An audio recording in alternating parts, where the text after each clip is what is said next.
Good morning, good morning. Ang ating ay okay, happy blessed Friday. Ingat po tayong lahat. Good morning. Ito, magluluto tayo ng supas. Ayan yung manok ko, napakuluan ko na siya. Yan, may repolyo tayo, may nor, may pichay bagyo. Ayan, king carrot, saka sayote. Okay, hihiwain na natin ang mga yan. Yan, kumukulo na ating tubig, ilagay natin ang ating sayote, saka carrots. Pakuluan lang natin sila sandali.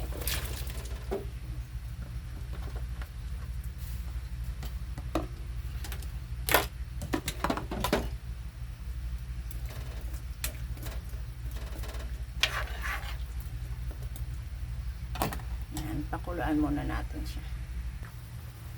Yan, okay, may malambot na siya. Kukunin na natin kasi ilagay naman natin ang ibang gulay.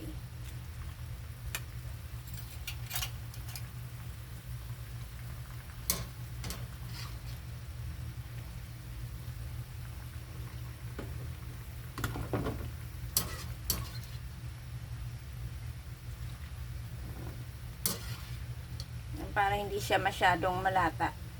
Yan, maganda yung pakuluan natin sila sandali.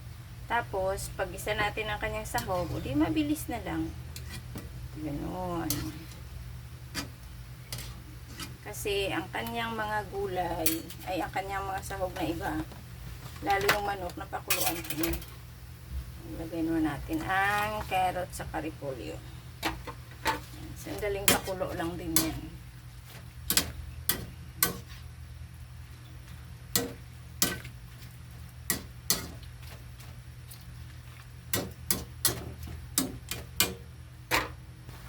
Pakuluan na natin ang gulay. Ahonin naman natin ngayon.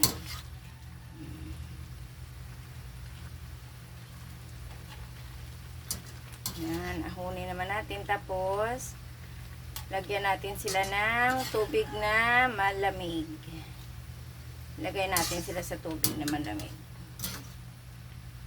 Para yung kanyang hindi siya masyadong malata. Kasi pag ganitong nasa mainit pa rin siya, tuloy-tuloy yung ng init sa nila. Yun. Okay, mag-isa na tayo. Mag-isa natin ang sibuyas, bawang. Tapos, ilagay na natin ang ating manok. Hiniwa ko, hinimay-himay ko na.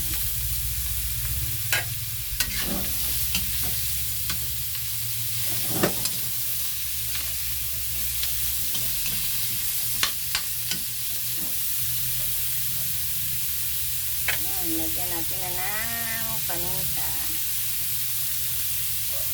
Saka ang Knorr chicken. Ayan.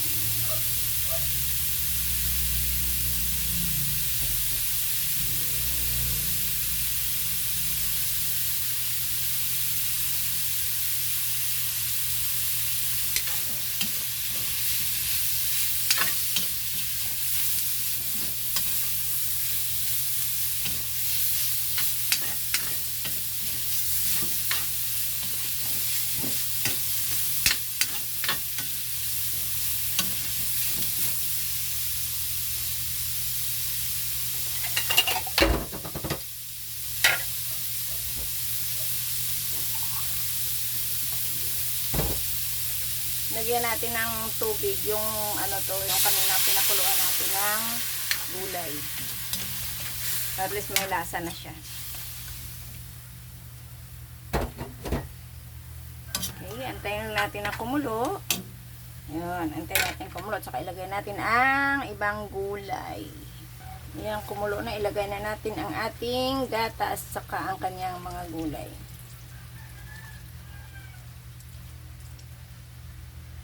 Yun, makulo na gatas, lagyan natin ang gulay na pinakuluan natin kanina.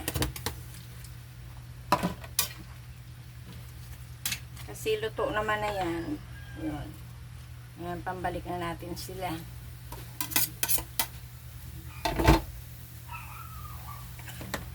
Kanyang sili na bell pepper.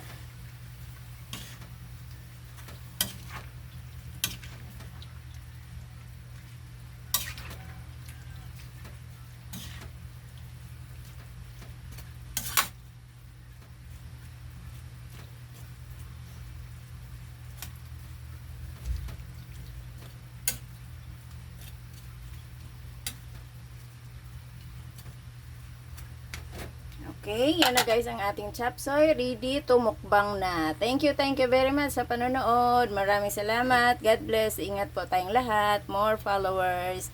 Maraming salamat sa aking mga followers, saka sa aking mga subscriber. Thank you very much. God bless.